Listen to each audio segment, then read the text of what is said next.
আমরা বেরিয়ে পড়েছি পোর্তো ওয়াইন ট্যুরের জন্য। বেসিকটা হচ্ছে পোর্ট ওয়াইন যেটাকে বলা হয় আর কি।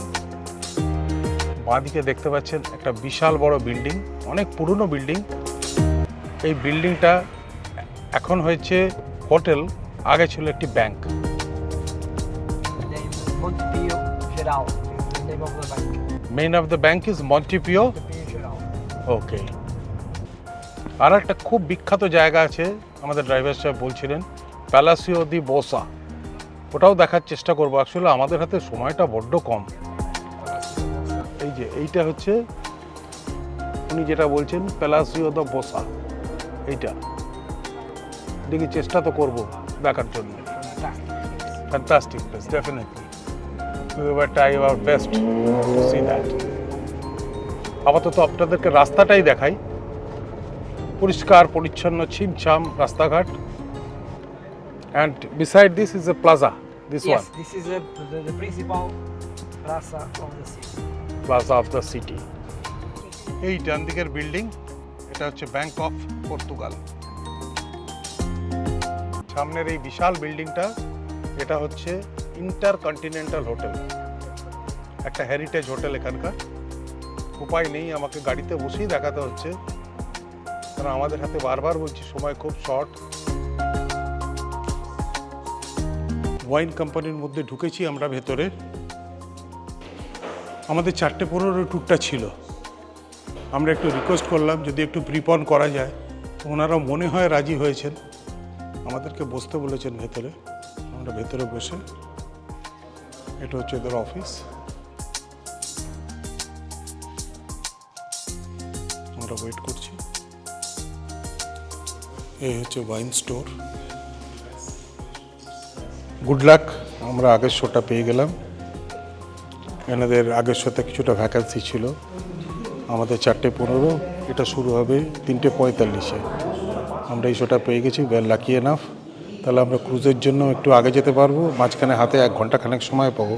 আশেপাশ নদীর ধারটা যদি একটু দেখা যায় তো আমরা সেইভাবে দেখে নেব। So let's begin the tour. You can take photos if you want. Okay. আমরা উপরে উঠছি। অসম্ভব একটা সুগন্ধ। এই হচ্ছে ব্যারেল, এখানে সব ওয়াইন রাখা হয়। জার্মানিতেও দেখেছিলাম একটা বিশাল barrel.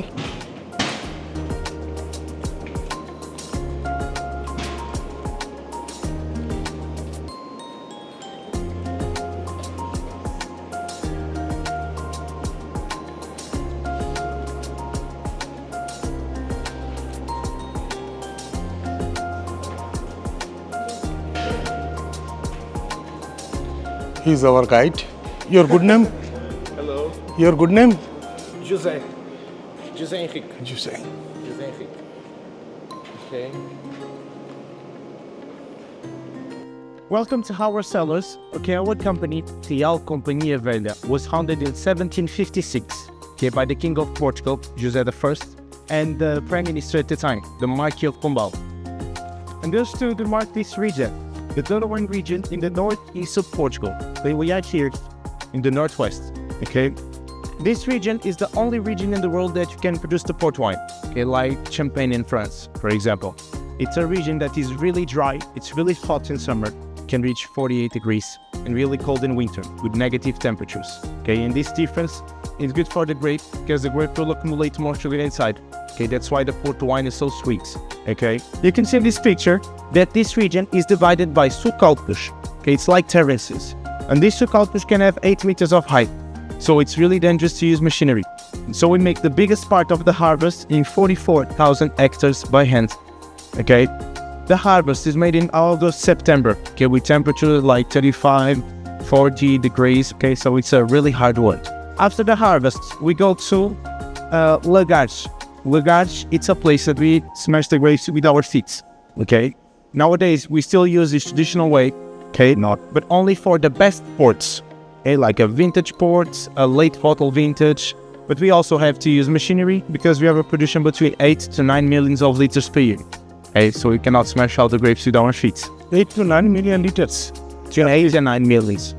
Yes. Okay. After the smashing of the grapes, we have the fermentation process of the wine. Okay, the fermentation process, it's a natural process made by yeasts that transforms the sugar in the grape into alcohol. Okay, this process in the port wine is short, between 1 and 4 days. Okay, so the wine will be naturally sweet. And to stop the fermentation, we had brandy with 77% of alcohol. Okay, we call it agua ardente. It's like fire water in English. Okay, it's really strong. It kills the yeasts and gave us the tier of alcohol that port wine should have. Okay, always between 18 and 22% of alcohol. Okay, it's really strong. So the port wine is considered a liquor. The sweets have a lot of alcohol. We drink it before or after the meal. এটার feeling date হচ্ছে 22/1/2020। Then on this board, okay, we have some types of wine that we produce. Okay, we have the whites and the reds. Nowadays we have a rosé port. Okay, have like a pink color. It's similar to a normal rosé, but it's a little bit more sweet because all the ports are sweet. The rosé port, it's used for the port tonic. It's a cocktail that we make with tonic water and port, and we mix it. Okay, it's a new port. Then here we have the whites and the reds. The whites, extra dry, sweet, extra sweet. It's extra dry 4 days of fermentation, have less sugar. Extra sweet 1 day of fermentation, have 130 grams of sugar per liter. Okay, it's really sweet. We call it lágrima. Lágrima, it's tear in Portuguese, because they have a lot of sugar, and we can see the sugar falling down the glass like a tear. Okay, it's really sweet. All the whites, okay, 1 year inside of the American oak. The difference, it's on the sugar they have. Okay, less sugar, more sugar. Then we have the reds. The first one, it's a ruby port. Ruby port, 3 years inside of the American oak. Okay, so less contact with the woods and less contact with the oxygen. It won't change a lot of the color and the flavor of the wine. Okay, it's a fruity wine. Have the notes of the grapes. And then we have the Tony San, minimum of 4 years of aging in the Portuguese oaks. Okay, best quality. The best quality. Yeah, I normally say, for example, the port wine, we don't say that we have the best port and the worst. Okay, because for example, for you, the best can be this one in terms of flavors and everything, and for him can be this ones, the old ports. Okay, it depends on your taste, on your palate. Okay, but these ones normally are the most expensive ones. Okay, minimum of 4 years. Here we have the 4, 10, 20, and 40. Nowadays we have 80 years old. Okay, gets lighter because of the Portuguese oak. Okay, the Portuguese oak will absorb the color of the wine and change the flavor. For example, in this one, the Tony of 40 years old, you can have the notes of the whiskey, notes of the cognac, of the cinnamon, coffee, okay, things like that. With capacity for 1 million liters. 1 million liter capacity, Exactly. still tank. Okay, vintage port. The vintage port, it's a wine that's considered the king of the port wine. You cannot produce a vintage port every year. Okay, only in specific years that you have 100% of quality of the grapes. এগুলো সবই Portuguese okay. Costlier ওয়াইনের জন্য এগুলো ব্যবহার হয়। এর oxygen retention capacity এবং ওকের ক্যাপাসিটিও অনেক বেশি।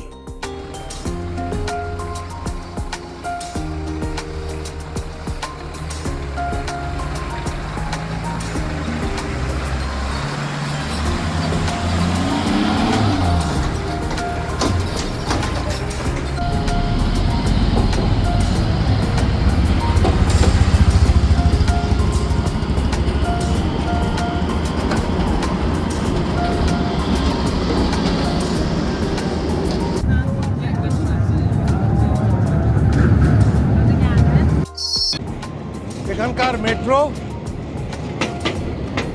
এই ভিনসি পন্টেদি মেট্রো ব্রিজের ওপরে আমরা এখন দাঁড়িয়ে আছি। আর এই এখানকার মেট্রো বেরিয়ে গেল। এখানকার সবচেয়ে বিখ্যাত হচ্ছে লুই দ্য ওয়ান। এটা হচ্ছে সবচেয়ে বিখ্যাত ব্রিজ। এরকম 6টা আইকনিক ব্রিজ আছে এই রিভার দৌড়ের ওপর। রিভার দৌড়ের ওপরে যে ক্রুজটা হবে, আমরা যে ক্রুজে যাব, সেই 6টা ব্রিজের তলা দিয়ে আমাদেরকে নিয়ে যাওয়া হবে এবং আমরা এখন যেখানে আছি সেই জায়গার কাছাকাছি গিয়েই নামাবে। ওইখান থেকে আমাদের অ্যাপার্টমেন্ট হেঁটে 1 কিলোমিটার, মানে এক প্রান্ত থেকে আর এক প্রান্তে আমরা ক্রুজে করে যাব। মোটামুটি 50 মিনিট মতো টাইম লাগবে। নদীটা দেখুন, অপূর্ব নদী, একটা অপূর্ব নদী। এদিকে রোপও আছে নিচে নামার জন্যে। খুব উঁচু নিচু শহরটা, একদম পাহাড়ের ওপরে উঁচু নিচু, আর সঙ্গে নদী। এই হচ্ছে ব্রিজটা। And now, like, what? Wait, that's word. That's word. Non. Opening the search now, Lord. এটা হচ্ছে উল্টো দিক। Talk evidence on points. আমরা যখন গাড়িতে ওয়াইন টেস্ট করতে এসেছিলাম বা ওয়াইন ফ্যাক্টরি ভিজিটে এসেছিলাম, তখন কিন্তু আমাদের ওই ব্রিজটা দিয়ে আনা হয়েছিল। এই জায়গাটা পোর্তো শহরের একটু বাইরে। এটাকে বলে This goes in so. ভায়ো দা গায়া। Getting you to it. Those also needed. And you get to the so. ছোট ছোট রেস্তোরাঁ। One station, dominated what's. I make ওই ব্রিজটা দিয়ে আমরা এসেছিলাম, সাদা ব্রিজটা। sorry, it's one that an artist. Well, again, it wasn't.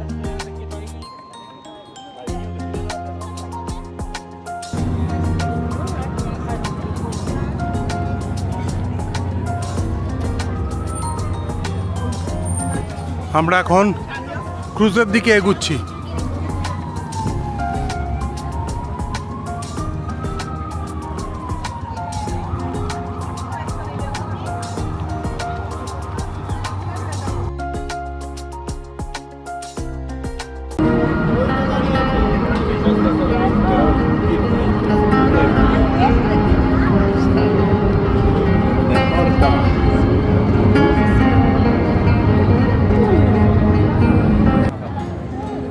এবার আমরা ক্রুজে এমবার্ক করতে যাচ্ছি।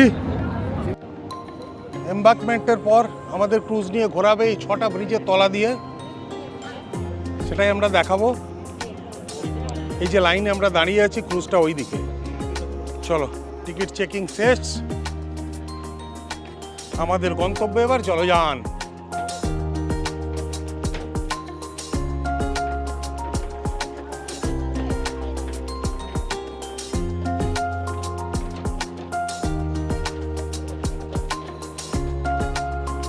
বাঁ হাত ভারী। ওয়াইন ট্যুর করার সময় 2 বোতল ওয়াইনও কিনতে হয়েছে।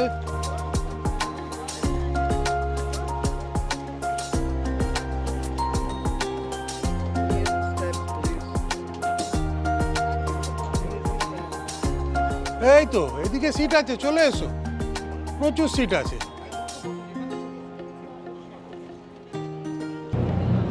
ক্রুজের নোঙর তোলা হলো, এবার চললো ক্রুজ আগে।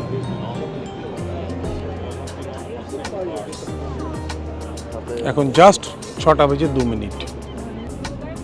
এই হচ্ছে প্রথম ব্রিজ, পন্টে দে লুই।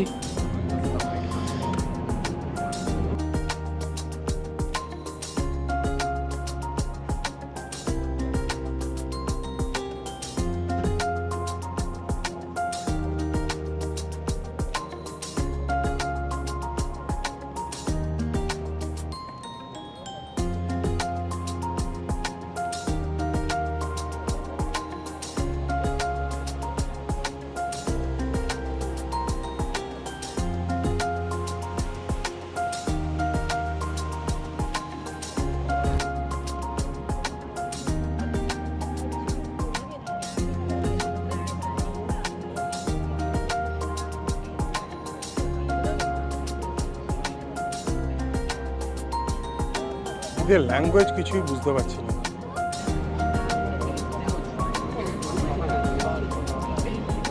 এবার আসছে 2 নম্বর ব্রিজ।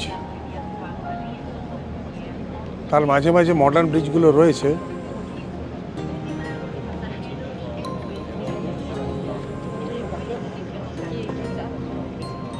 লুই দে পন্তর যেরকম ওপর নিচ দুটো দিক দিয়ে চলাচল করা যায়, এটা শুধু ওপর দিয়ে চলাচল।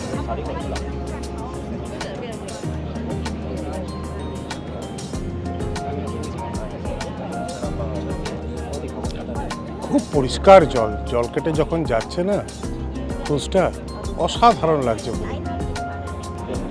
অসাধারণ জায়গা। নদীটা এখানে পুরো বাঁক নিয়েছে।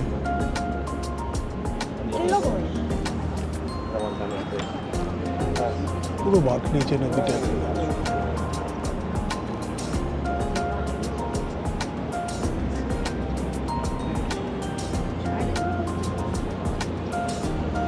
এদিক দিয়ে আমরা এলাম।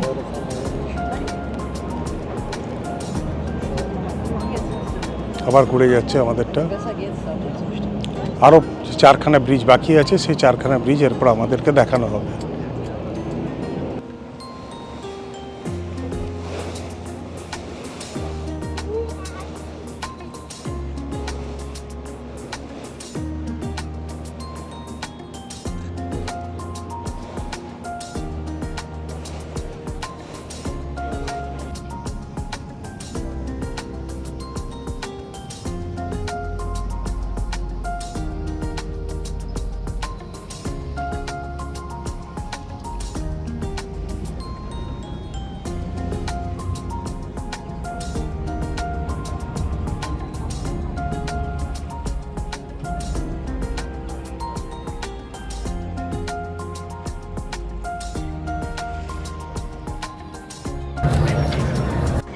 ক্রুজ ভ্রমণ হয়ে গেছে আমাদের, বেরিয়ে পড়েছি, সন্ধ্যাও হয়ে গেছে।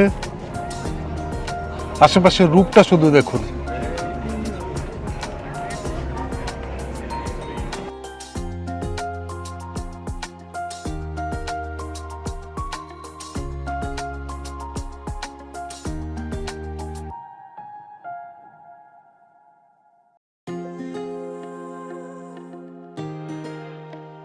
চতুর্দিকে সব লোকেরা বসে পড়েছে, রাস্তার ধারে হোটেল সমস্ত, রাস্তার ধারে ধারে সব রেস্তোরাঁ কাম বার। আর এইদিকে হচ্ছে নদী।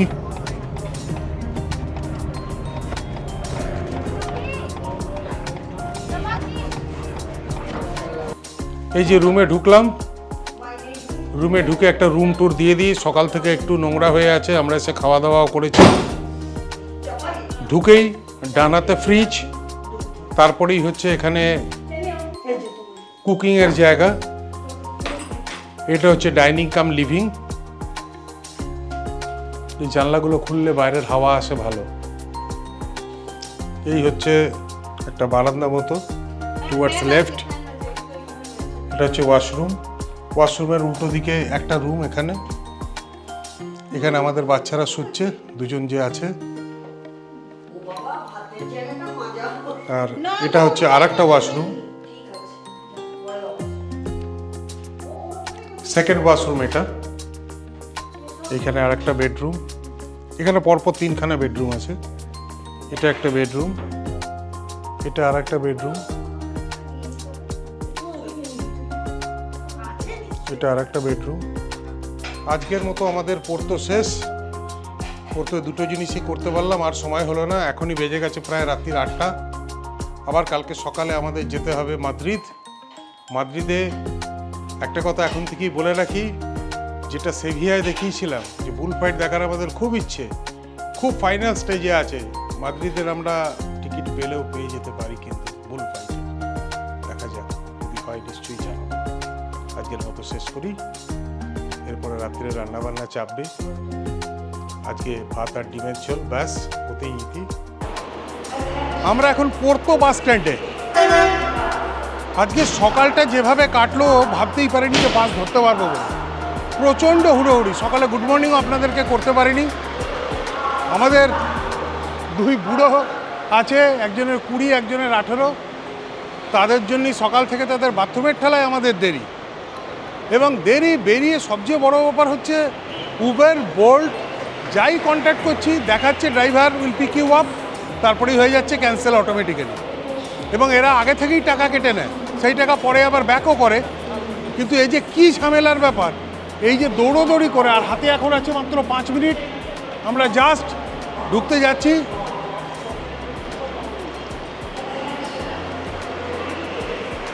এই হচ্ছে আমাদের বাস, জিপসি, আলসা, রেড এক্সপ্রেস সব একসাথেই। আমরা যাচ্ছি, এবার বাসে উঠবো। বাথরুম করারও সময় হয়নি, যদিও বাসেই বাথরুম আছে, বাসাতেই করে নিতে হবে। দেখা যাক। ওহ, হাঁপিয়ে গেছি একদম। তার মধ্যে এইরকম লাগেজ টেনে। এই হচ্ছে বাস স্ট্যান্ড, দেখুন, পোর্তো বাস স্ট্যান্ড। কি বিশাল বড় বাস স্ট্যান্ড।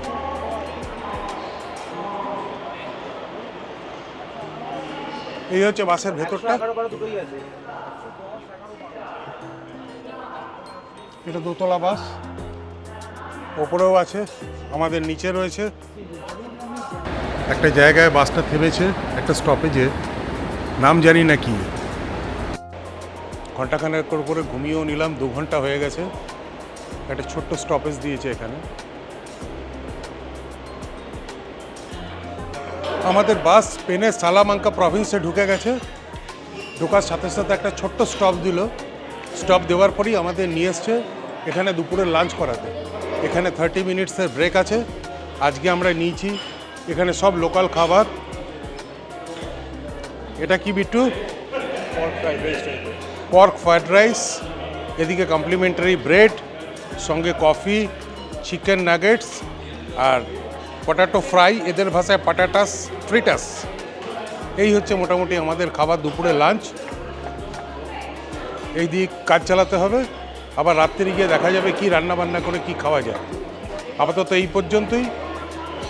30 মিনিটস পরেই আমাদের দৌড়ে গিয়ে বাসে উঠতে হবে। অলরেডি প্রায় 10-15 মিনিট চলে গেছে খাবার পেতেই। প্রচুর লাইন এখানে, প্রচুর লাইন।